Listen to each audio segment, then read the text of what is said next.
Friends, welcome to my academy. तो friend, जैसा कि आप सभी को पता है, सीटेट 2024 जो कि आपका 21 जनवरी को होने वाला है, इसके लिए हम लोग यहाँ पर कंटिन्यूअस ईवीएस की प्रिपरेशन कर रहे हैं। तो देखिए, यहाँ पर 11 है। इसके पहले की 10 क्लासेस मैंने अपने यूट्यूब चैनल पे करा रखी है, जिसकी मैंने प्लेलिस्ट भी बना दी है। तो आप जा करके वहाँ से उन क्लासेस को देख सकते हो, जिसमें मैंने आप लोगों के साथ में 3rd to 5th एनसीईआरटी के जितने भी इंपॉर्टेंट टॉपिक है उन सभी को वहाँ पर कवर कराया हुआ है। 3 से 4 क्लासेस और आएगी, जिसमें कि मैं आपको का पेडागोजी सेक्शन और जो भी अभी थोड़े बहुत इंपॉर्टेंट टॉपिक बचे हुए हैं उन सभी को मैं उन क्लासेस में कवर करा दूंगी। ठीक है। तो देखिए, यहाँ पर आपका जो पहला पॉइंट दिया हुआ है वह झूम फार्मिंग के बारे में, झूम खेती के बारे में दिया हुआ है। पहला पॉइंट आपका दिया है, एक फसल काटने के बाद जमीन को कुछ वर्षों के लिए वैसे ही छोड़ दिया जाता है, वहाँ कुछ भी नहीं उगाया जाता। तो देखिए, जो झूम फार्मिंग होती है, जो झूम खेती होती है, उसमें क्या किया जाता है कि जो फसल होती है उसको काटने के बाद में जमीन को वैसे ही कुछ वर्षों के लिए छोड़ दिया जाता है। ठीक है। और उसमें जो है कुछ भी नहीं उगाता है, क्योंकि देखिए, जब हम जो ज़मीन है उसमें बार बार फसल उगाते हैं तो ज़मीन क्या हो जाती है, बंजर हो जाती है। ठीक है। इसलिए झूम खेती में जो है ऐसा नहीं करते हैं। नेक्स्ट आपका पॉइंट दिया हुआ है, उस भूमि पर उगने वाले बाँस या खरपतवार को नहीं निकाला जाता, इन्हें काट कर जला दिया जाता है, राख भूमि को उपजाऊ बनाती है। तो देखिए, जो झूम फार्मिंग होती है, इसमें जो खेत होते हैं उसमें जो है जो घास होते हैं, जो खरपतवार होते हैं, उनको क्या किया जाता है, काट कर उसी भूमि में जो है जला दिया जाता है, जो कि जिससे कि जो राख बन जाती है वो क्या होती है, ज़मीन के लिए, ज़मीन को और भी उपजाऊ बनाती है। ठीक है।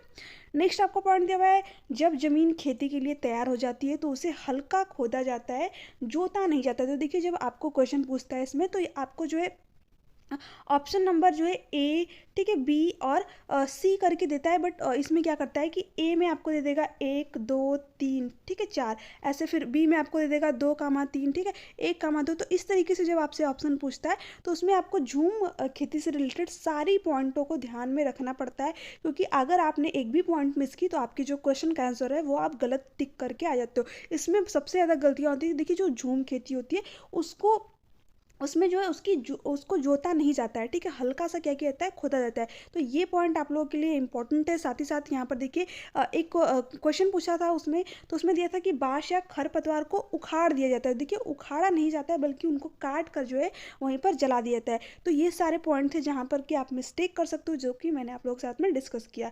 ठीक है। बाकी जब मैं आप लोगों के साथ में क्वेश्चन डिस्कस करूंगी तब भी इन सारे पॉइंटों को वहाँ पे क्लियर करते चलूंगी। तो देखिए, यहाँ पर जो आपका नेक्स्ट पॉइंट दिया हुआ है वह है, खरपतवार व अन्य अवांछित पौधों को भी उखाड़ा नहीं जाता है, बस काट दिया जाता है ताकि वे मिट्टी में मिल जाएं। ठीक है। यह मिट्टी को उपजाऊ बनाने में भी मदद करता है। यह मिज़ोरम में किया जाता है। तो देखिए, जो झूम खेती है वो आपकी कहाँ पर की जाती है, मिज़ोरम में। ठीक है। झूम खेती जो है मिज़ोरम में की जाती है, और इसमें जो भी खरपतवार होते हैं, ये आपको मोस्ट इंपॉर्टेंट पॉइंट है, आपको ध्यान में रखना है कि जो झूम खेती होती है उसमें कभी भी खरपतवार को या फिर जो बाँस होते हैं खेतों में उनको जो है उखाड़ा नहीं जाता है, बल्कि वहीं पर काट कर क्या किया जाता है, जला दिया जाता है। इससे क्या होती है, जो राख बनती है उससे ज़मीन क्या होती है, उपजाऊ बन जाती है। ठीक है। तो ये पॉइंट आपको ध्यान में रखना है, क्योंकि यहाँ पर जो है अभ्यर्थी बहुत ज़्यादा मिस्टेक करते हैं जब एग्जाम में क्वेश्चन बनते हैं। नेक्स्ट आपका पॉइंट दिया हुआ है, मिज़ोरम की मुख्य फसल चावल है। तो अगर आपसे मिज़ोरम की मुख्य फसल के बारे में पूछे तो मिज़ोरम की मुख्य फसल क्या है, चावल। ठीक है। नेक्स्ट पॉइंट है आपका, जब फसल पक जाती है तो लोग जश्न मनाते हैं और वे बांस, देखिए, यहाँ पर जो आपका नेक्स्ट पॉइंट दिया हुआ है वह है, जब फसल पक जाती है तो लोग जश्न मनाते हैं और वे बांस पकड़कर चिराओ नृत्य करते हैं। तो देखिए, ये क्वेश्चन आपसे ये भी पूछता है कि जो चिराओ नृत्य है वो कहाँ पर किया जाता है। तो चिराओ नृत्य जो है मिजोरम में किया जाता है। क्यों किया जाता है, क्योंकि जब वहाँ की फसल पक जाती है तो वहाँ के लोग जो है जश्न मनाते हैं। ठीक है। जो कि बांस की डंडियों के बीच में जो है ये लोग डांस करते हैं पकड़ के। तो यहाँ पर जो है आपको ये पॉइंट ध्यान रखना है। नेक्स्ट पॉइंट है आपका, हम अपने माता पिता से जन्म के समय कुछ गुण प्राप्त करते हैं और कुछ चीज़ें या कौशल हम अपने पर्यावरण से सीखते हैं। तो देखिए, जो व्यक्ति का जन्म होता है तो उसमें देखिए उसके जो जीन्स होते हैं, जो उसके माता पिता से के थ्रू उसको मिलते हैं, जो उसकी हेरिडिटी होती है, वो उसको कहाँ से मिलते हैं, आनुवंशिकता गुण। ठीक है। जो कि उसको उसके पेरेंट्स से मिलते हैं, उसके माता पिता से मिलते हैं। ठीक है। साथ ही साथ वो जो है कुछ चीज़ें अपने इन्वायरमेंट से भी सीखता है। तो जो मनुष्य का डेवलपमेंट ही होता है वो क्या होता है, हेरिडिटी और इन्वायरमेंट का गुणनफल होता है। ठीक है। तो यहाँ पर एक पॉइंट दी हुई थी। तो देखिए यहाँ पर जो है ये चीज़ें दी हुई थी, तो मैंने आप लोगों के साथ में डिस्कस किया। नेक्स्ट आपका पॉइंट है पोलियो वायरस के कारण होता है, ये विरासत में नहीं मिलता है। तो देखिए ये जो पॉइंट आपका दिया हुआ था ये इसीलिए दिया होता है क्योंकि जैसे कुछ होता है ना कि कुछ बीमारियाँ होती हैं जो कि माता पिता को भी होती हैं, उसके बाद में जब उनके बच्चे होते हैं तो उनके बच्चों को भी हो जाती हैं, ठीक है। बट कुछ बीमारियाँ होती हैं जो कि हम माता पिता को नहीं होती है, बट उनके बच्चे को जो है इन्वायरमेंट के थ्रू हो जाती हैं। तो इसलिए जो है यहाँ पर ये पॉइंट दिया हुआ था। जैसे कि अगर बात कर लें पोलियो की, तो देखिए जो पोलियो है ये वायरस के कारण होता है, ये विरासत में नहीं मिलता है। यानी अगर मतलब किसी के पेरेंट्स को पोलियो हुआ है तो ऐसा नहीं है कि उसके बच्चे को भी पोलियो होगा, ठीक है।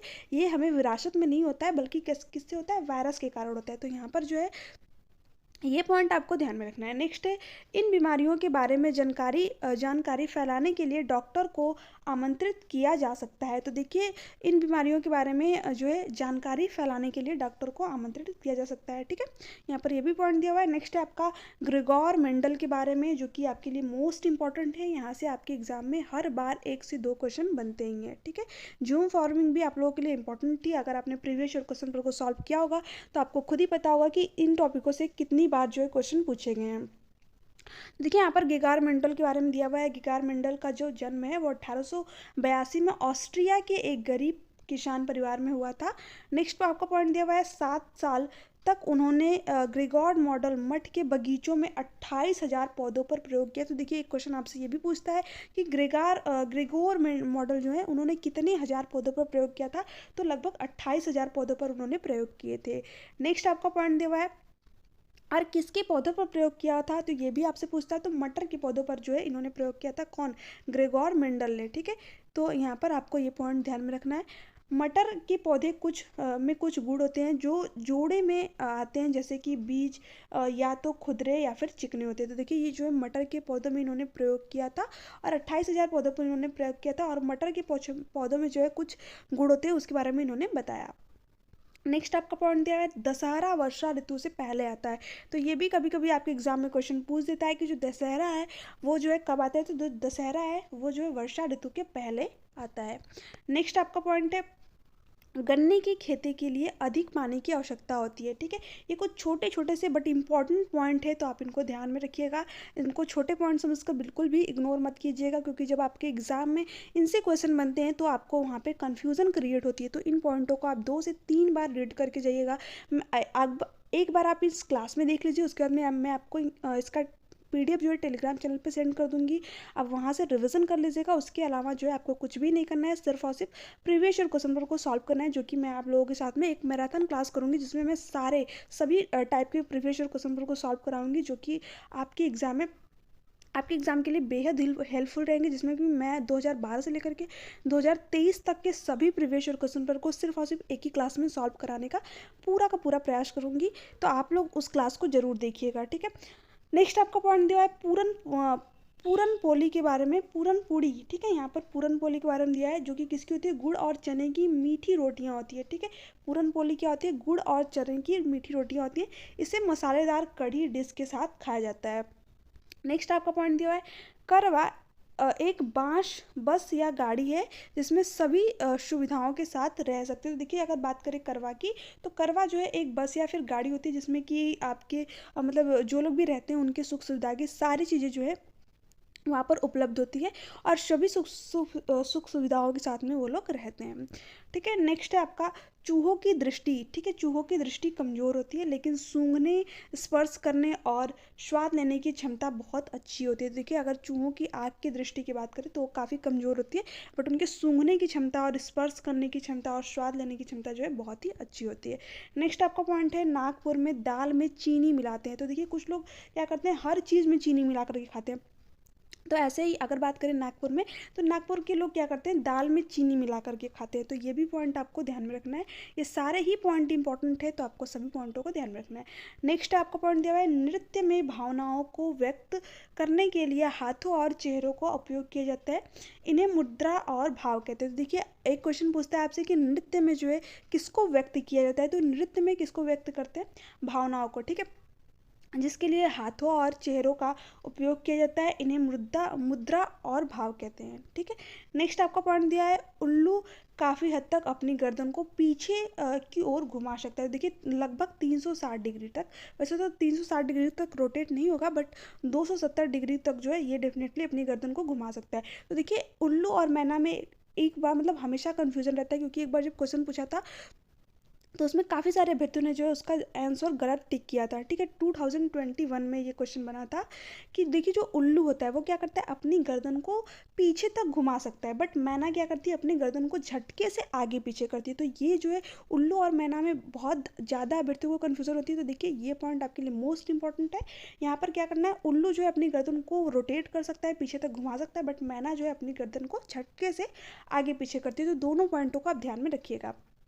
नेक्स्ट है, एक पक्षी के पंख उसे उड़ने में मदद करते हैं और खुद को गर्म भी रखते हैं। समय समय पर पक्षी अपने पुराने पंख खो देते हैं और उनके स्थान पर नए उग जाते हैं। ठीक है, तो देखिए जो पक्षी होते हैं, जो बर्ड्स होते हैं, वो क्या करते हैं, उनके जो फीदर होते हैं, जो उनके पंख होते हैं, वो उनको गर्म रखते हैं। साथ ही साथ जो है समय के साथ साथ वो पंख जो है उनके झड़ जाते हैं और नए पंख जो है उगते हैं। तो अगर आपसे पूछ दे कि जो पंखियों के, जो पक्षियों के फ्रिदर होते हैं, जो पंख होते हैं, वो उनको किस लिए हेल्प करते हैं, तो देखिए उनकी पहली चीज़ तो उनकी उड़ने में मदद करते हैं, दूसरी चीज़ उनको गर्म रखने में मदद करते हैं। ठीक है, तो आपको ये सारे पॉइंट ध्यान में रखने हैं।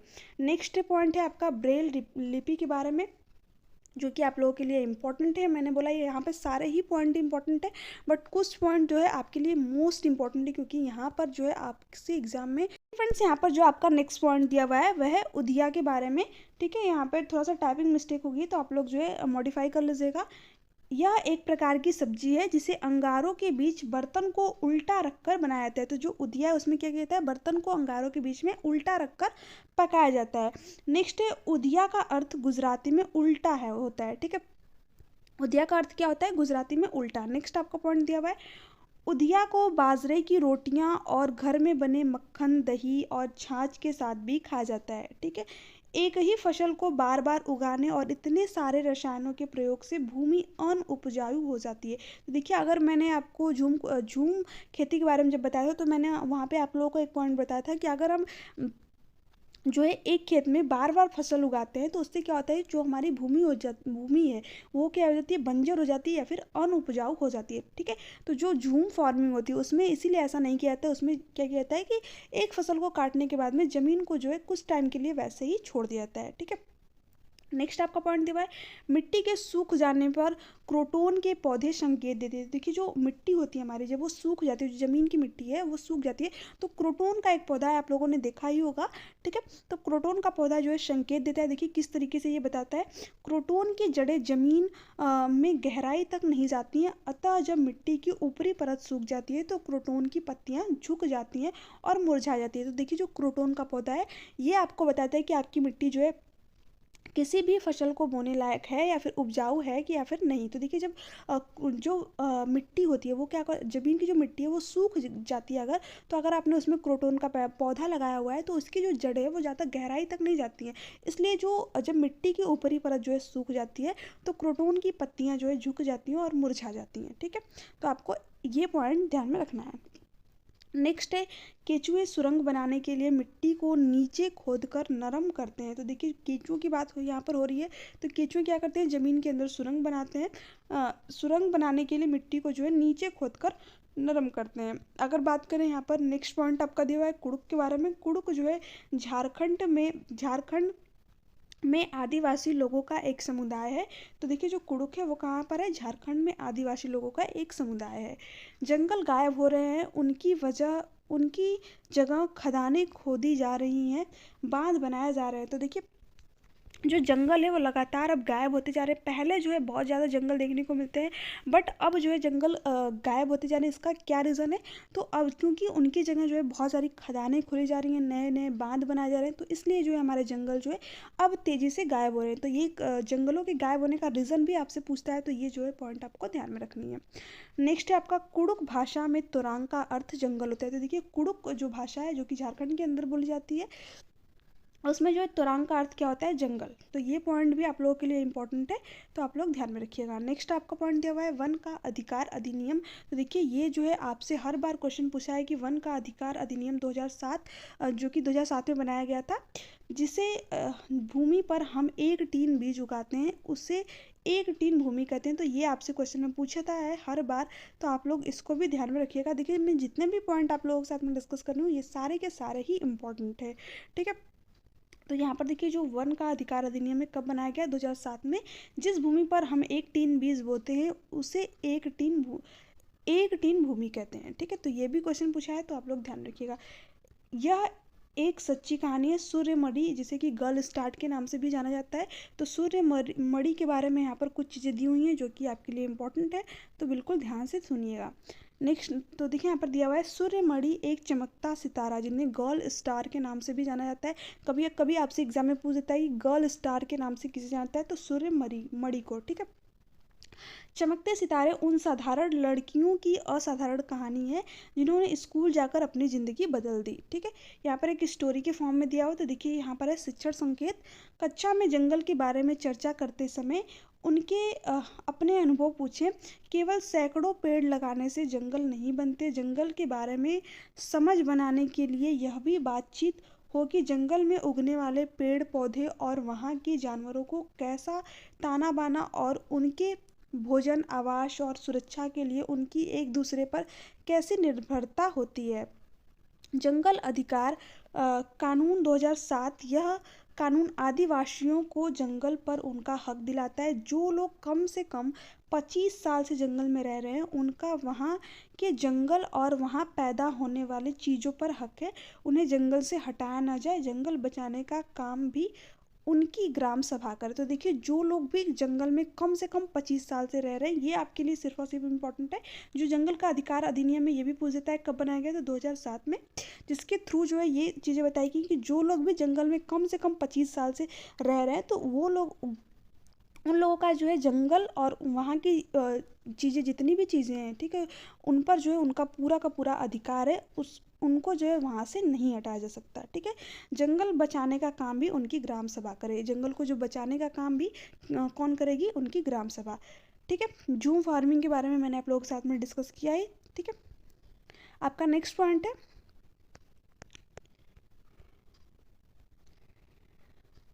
ब्रेल लिपि के बारे में। तो देखिए यहाँ पर ब्रेल लिपि के बारे में कुछ चीज़ें दी हुई है जो कि आप लोग के लिए इम्पोर्टेंट है। यहाँ से भी आपके एग्जाम में जो है हर बार 1 से 2 क्वेश्चन पूछे जाते हैं। नेक्स्ट आपका पॉइंट दिया हुआ है यहाँ पर, ब्रेल को एक नुकीले औजार से उभरे हुए बिंदुओं डॉट्स की पक्ति बनाकर मोटे कागज़ पर लिखा जाता है। उभरे हुए बिंदुओं पर उंगलियां चलाकर ब्रेल लिपि को पढ़ाया जाता है, ठीक है। नेक्स्ट आपका पॉइंट दिया है जो ब्रेल लिपि है उसकी खोज किसने की थी, लुईस ब्रेल, जो कि फ्रांस के रहने वाले थे, जिनकी एक स्टोरी है किस तरीके से जो है इन्होंने ब्रेल लिपि की खोज की, ये भी यहाँ पर दिया हुआ था आपकी एनसीईआरटी की बुक में। तो मैंने एज इट इज़ उस चीज़ को यहाँ पर ली हुई है। जब वह 3 साल का था तब वह अपने पिता के औजारों से खेल रहे थे। अचानक एक नुकीली औजार ने उनकी आंखों को चोट पहुंचाई, उन्हें दिखना बंद हो गया। पढ़ाई में उनकी गहरी रुचि थी, वह पढ़ने और लिखने के विभिन्न तरीकों के बारे में सोचते रहे। अंत में उन्हें एक रास्ता मिला, छूकर और महसूस करके पढ़ने के इस तरीके को बाद में ब्रेल लिपि के रूप में जाना जाने लगा, ठीक है। देखिए जो ब्रेल लिपि के बारे में सबसे इंपॉर्टेंट चीज़ है वह यह लिपि 6 बिंदुओं पर आधारित है, ठीक है। जो ब्रेल लिपि है वो कितनी बिंदुओं पर आधारित है, आपको ऑप्शन में 8, 7 ये सारी चीज़ें दे देगा, बट आपको 6 याद रखना है। जो ब्रेल लिपि है वो कितने बिंदुओं पर आधारित है, 6 बिंदुओं पर, ठीक है। ब्रेल को अब कंप्यूटर का उपयोग करके भी सीखा जा सकता है। यदि आप बच्चों को वास्तविक ब्रेल लिपि दिखाएंगे तो वह इसे बेहतर ढंग से सीख सकेंगे। तो देखिए जो भी बच्चे देख नहीं पाते उनके लिए जो है ब्रेल लिपि बनाई गई है। वो जो है एक खास किस्म की जो मतलब एक पेज होता है मोटी तख्ती का, इस पर जो है ब्रेल लिपि मतलब ब्रेल भाषा में जो है सारी चीज़ें लिखी होती हैं। कुछ इस तरीके से 6 डॉट्स होते हैं यहाँ पर, जिसको कि जो लोग भी देख नहीं पाते उनको इनसे काफ़ी हेल्प मिलती है। तो अगर आपने कभी म्यूज़ियम वगैरह में भी गए होंगे तो वहाँ पर भी ब्रेल लिपि जो है रखी होती है, क्योंकि बहुत सारे लोग जो है जिनको कि देखने में प्रॉब्लम होती है तो वो चीज़ों को पढ़ नहीं पाते, तो उनके लिए जो है ब्रेल लिपि वहाँ पर रखी जाती है, ताकि वो उसे छू करके जो है वो चीज़ों को, वहाँ की चीज़ों के बारे में पढ़ सके और जान सके। ठीक है, तो देखिए ये इस तरीके की जो स्टोरियाँ दी हुई हैं, ये किस लिए दी हुई हैं आपके एनसीईआरटी की बुक में, सिर्फ और सिर्फ इसलिए कि जो बच्चे होते हैं, ठीक है, आप क्योंकि क्लासरूम है तो उसमें बहुत सारे बच्चे होते हैं, ठीक है, बहुत सारे बच्चे ऐसे होते हैं कि जिन्हें थोड़ा सा कम दिखाई देता है, तो जो कि उनके अंदर कुछ डिसेबिलिटीज़ होती हैं, तो उनके लिए ये स्टोरी दी गई है कि अगर जो है ये लोग मतलब कि वो लोग भी अपने जीवन में कुछ ना कुछ आगे कर सकते हैं, ठीक है, बहुत अच्छा कर सकते हैं, तो ये कहीं ना कहीं एक मोटिवेशन, अभिप्रेरणा का काम करती है उनके लिए, उनके अपने जीवन में कुछ बेहतर करने के लिए। ठीक है, तो अगर आपने एक मूवी भी देखी होगी तारे ज़मीन पर, जिसमें कि जो ईशान अवस्थी थे उनको डिसलेक्सिया था। डिसलेक्सिया में देखिए आपका क्या होता है, ये भी मैं आप लोगों को यहाँ पे बताती हूँ। डिसलेक्सिया में क्या होता है कि अगर आपने उस वो मूवी देखी होगी तो आपको पक्का पता होगा कि उसमें जो ईशान अवस्थी जो थे उनको जो है पढ़ने में जो है प्रॉब्लम होती थी चीज़ों को। ठीक है, वो जो है वॉच को क्या लिखते थे, सा। ठीक है, तो इस तरीके की जो है ईशान अवस्थी को प्रॉब्लम थी। जो व्यक्ति पढ़ेगा गलत तो वो लिखेगा भी गलत, जैसे वो बी को क्या लिखते थे, डी। ठीक है, तो इस तरीके की जो है ईशान अवस्थी को प्रॉब्लम थी, जिसको कि बाद में आमिर खान जो उसमें कि हीरो के रोल में, उन्होंने जो है उन सारी चीज़ों के बारे में उन्हें अभिप्रेरित किया कि किस तरीके से बहुत सारे लोगों को ये प्रॉब्लम थी, फिर भी उन्होंने अपने जीवन में बहुत अच्छी चीज़ें की हैं, बहुत ही आगे गए हैं। ठीक है, आप यहाँ पर लुइस ब्रेल को ही ले लीजिए, तो उन्होंने, उनकी पढ़ने में सिर्फ और सिर्फ रुचि थी, उनकी आंखें जो है चली गई अपने पिता के औजार के कारण, फिर भी उन्होंने इतनी उनकी पढ़ने में रुचि थी कि उन्होंने जो है पढ़ने का कोई ना कोई तरीका खोज ही निकाला। ठीक है, तो इस तरीके की जो स्टोरियाँ होती हैं, अगर आप कभी भी अपने मतलब लाइफ में टीचर बने तो बच्चों को इस तरीके की मतलब अभिप्रेरणा ज़रूर दीजिए, अगर आपके स्कूल में या फिर कहीं पर भी इस तरीके के बच्चे हो तो। ठीक है, तो आई होप कि आप लोगों को आज का सेशन पसंद आया होगा। वीडियो कैसी लगी आज की, नीचे कमेंट सेक्शन में कमेंट करके ज़रूर बताइएगा। देखिए, अगर आपको इसका PDF चाहिए तो आप हमारे टेलीग्राम चैनल से जुड़ जाइए, मैं आपको वहाँ पर सारे जो नोट्स हैं, जो PDF है वहाँ पे प्रोवाइड कर दूँगी, और इस क्लास के भी। और उसके बाद भी देखिए, जो मैराथन क्लास है वो बहुत ही जल्द आने वाली है। ठीक है, तो आप लोग उस क्लास को ज़रूर देखिएगा। ठीक है, मैराथन क्लास को, उसमें मैं आपको 2012 से लेकर के 2023 तक के सभी प्रीवियस ईयर क्वेश्चन पर एक ही वीडियो में सॉल्व करा दूंगी, जिससे कि आप लोगों की अच्छी तरीके से प्रिपरेशन हो सके, क्योंकि आपके पास में अब ज़्यादा टाइम है नहीं। मैंने जैसे कि आप लोगों को बोला था कि दिसंबर के अंदर जो है मैं आपका पूरा का पूरा EVS कंप्लीट कर दूंगी। मैं CDP भी इसी मंथ में आपका कंप्लीट कर दूंगी, उसकी प्रैक्टिस सीरीज और जितने भी इंपॉर्टेंट चीज़ें मैं उनकी अलग से क्लास प्रोवाइड करके मैं आपका CDP भी कंप्लीट कर दूंगी। साइंस का भी मैं ट्राई कर लूँ, मुझसे जितने सब्जेक्ट हो सकेंगे मैं उन सारे सब्जेक्ट को यहाँ पर कवर करा दूँगी। तो आप उस एक क्लास को ज़रूर देखिएगा, क्योंकि वो आपके लिए बहुत ही ज़्यादा इंपॉर्टेंट है, जिसमें कि मैं आपको 2012 से लेकर के 2023 तक के सभी क्वेश्चन पेपर को सॉल्व कराऊंगी। Thank you so much. Channel पे पहली बार विजिट कर रहे हैं तो चैनल को प्लीज़ सब्सक्राइब कर लीजिएगा, लाइक भी कर दीजिएगा और साथ साथ शेयर भी कर दीजिएगा, ताकि सभी तक ये क्लासेस और ये चीज़ें पहुँच सके। Thank you so much.